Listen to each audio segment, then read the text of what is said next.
nitwa Kamari Baritazari, umurenge wanjye n'uwa Coko, intara y'Amajyaruguru, akarere ka Gakenke, akagari ka Nyanza, umudugudu wa Kavumu.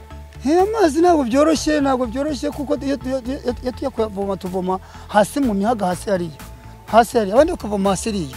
Ubundi twashaka amazi meza dukora urugendo tukajya kuvoma hariya hirya ku murenge, ni ugukoresha amagare.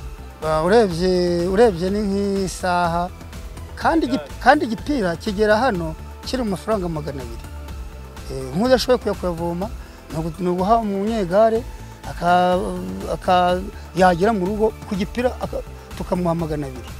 Ubwo rero amazi ni injyana muntu, ingaruka ni nyinshi.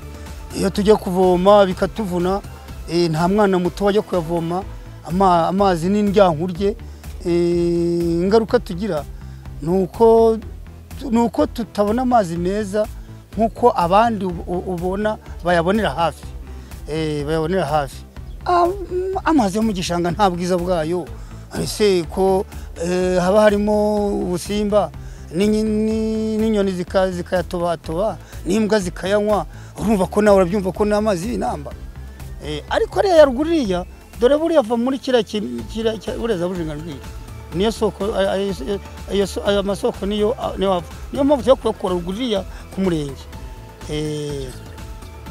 Icyifuzo cyacu, leta ni umubyeyi, leta ni umujyanama, kandi twizeye abayobozi bacu nibadukorere ayo mazi aboneke, atugereho, umuturage yabonemo, kandi twizeye leta ko nta kizi itadukoreye aboneke. Ikibazo cy'amazi kuturemerera bisaba kuyabona kwacu, bisaba kuyakura hasi mu misozi. Cya gihe hakagombye kuzana ibyo kurya, bigasaba ngo uzamukane ibyo urya n'amazi, hagati aho bikaba ngombwa bigatuma umuntu avunika. Byatwara amasaha 2 ubundi ni kwabibara, kuko kumanuka yari iminota 40, kuzamuka ni isaha n'iminota 20.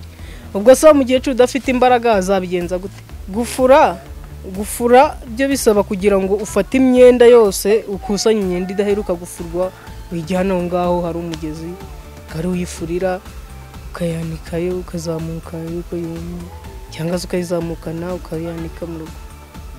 Uteka nyine ubwo ni kwa kundi uri kuvuga ngo ugerekeranyije udutwaro gutyo, ukavuga ati yenda niba wikoreye ibijumba, abantu bazamukana ibijumba cyangwa se ibindi bintu byo kurya, ukafata na 7 mu ntoki cyangwa 15, ubwo kavayo ukarabye.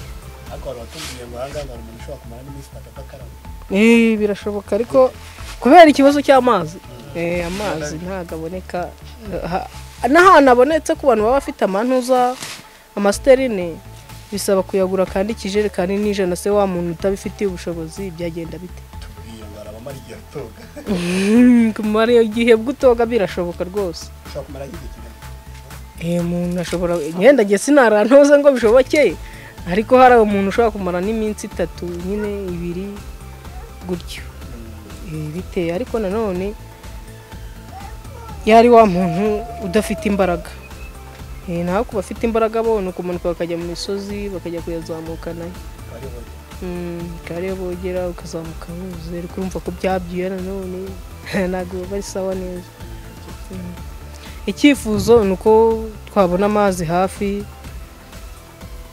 kugira ngo nibura n'abantu baremerewe baba bafite intege nke, nabo nibura babone utwo bakaraba, nayo kunywa, mbese byose bikagenda neza. Ariko umuntu abonetse ari amazi meza, atari yandi yo kunuza kujya kudaha mu ntuza asa naho yavuye imusozi, waduha nkayo mu isoko nyirizina.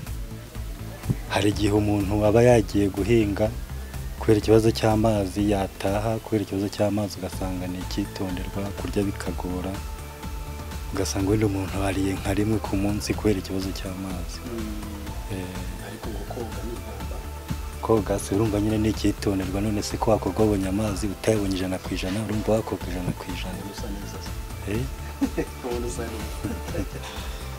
Ubwo nyine mba nagerageje, ntago ari twese wenda kuba twakoga 100%. Ubwo hariho abo bigora cyane rwose kugira ngo boge. ku buryo umuntu ashobora kumara iminsi 7 gatoya 7 se nk'itatu babandi bafite imbaraga nkeya bari igihe kugira ngo mubashe kuba mwabona amazi meza. kubona amazi meza byasaba nk'amasaha 2. Icyifuzo cyanyu kubibaza n'iki? Icyifuzo cyacu mudusasiye namwe niba muri intumwa mwatugezeho amazi meza karemano mwaba mukoze cyane nimba byashoboka. Mudufashe turakorana kandi dukorana neza, ariko nshaka kugira ngo naho mugeze ni byiza gukorera abaturage ubuvugizi, ariko mu gihe murimo mubakorera ubuvugizi munatwigishiriza abaturage. ngo ubwo mbuze amazi navomaga muri metero 500 sinjya muri metero 800 ndamara iminsi 10 ntakarabye. Ni ubuzima bwe, sibyo? Icyo mujye mudufasha mu batwigishiriza. Ahubwo rero icyo nashakaga gusubiza ni cy'amazi coko. Icya mbere ngira ngo mwageze mwabonye umushinga munini w'amazi urimo urakorerwayo.